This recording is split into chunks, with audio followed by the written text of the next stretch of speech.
باشا تبارم سر بابتا كدن كو كرد مراق دكن كنجي هوني شاندا كرديش بو شامي آوا بكن؟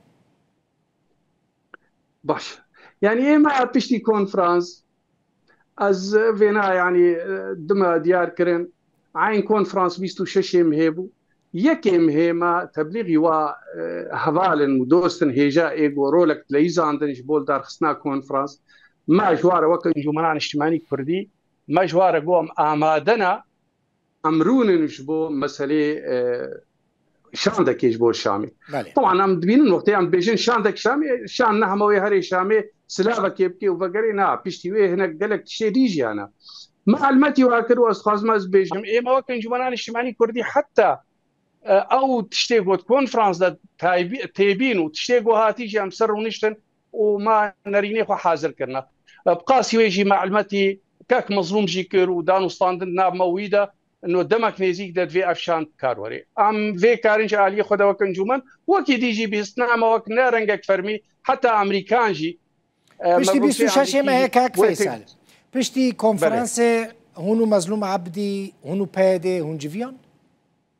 امو مظلوم عبدي جيفيان وام نريني خد جهينن وام هيفيت كن دمي بي امو بادي جيلفرونن او تبيني قد كونفرنس دا تمام ام كاربن بافرا وبيك نريني وبيك هالوستي ام كاربن كاربين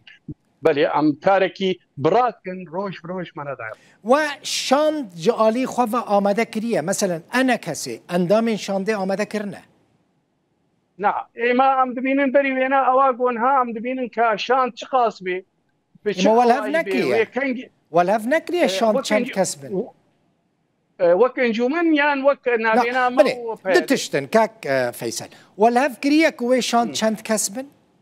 ياك استخدم في نعم حتى انها دانو طاندني ده حتى انها دانو طاندني تشتكي بداوينات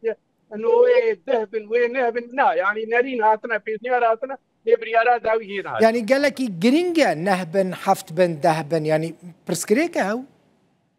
لا يعني ازبيجم حتى انها وين برسكريك بي لي تشتكي ديجي بامزان مشعب بقرن مثلا شاندا كردي وين مثلا يجي قريداي بي عالي دي تريجي انا اصفازم بيجم ريبه بريا شاميجي عاليك يعني كاوي ويش خاص بي او شان شاوايا دانو ستاندن سري اساسي بي باشا وي چند كسبن كاك فيصل يعني شاند وي چند كسبن يعني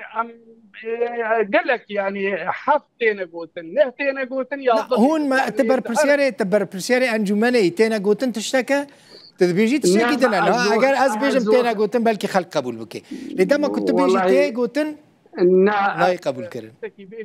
تشتكي بيجم تبي براسي مش خلكيره بيجن تزاني وخلق زانن حتى سوزيل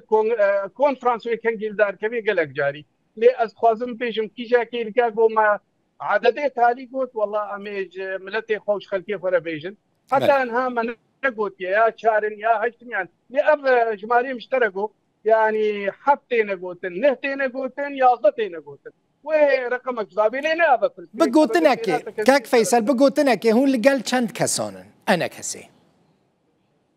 يعني اما ام دبينن حتى ايرو او رنجي جو بي بي نقل نزيد ونندك اواغو ام تمام خدي تشتي نرينا كردي باش كونفرنس درك باور بك ام تشقاص بين الجمع وين نفرس غريك بي ام تبيجن تبي وقت هذيك هبي وين شان ديدا وهر وقت يجيروا لك مدايا كاك مظلوم تبي مثلا اذا او جيروا لك يبلي مالتا افا قالك سباس فيصل يوسف بردف كانك هسيش قامشلو زور سباس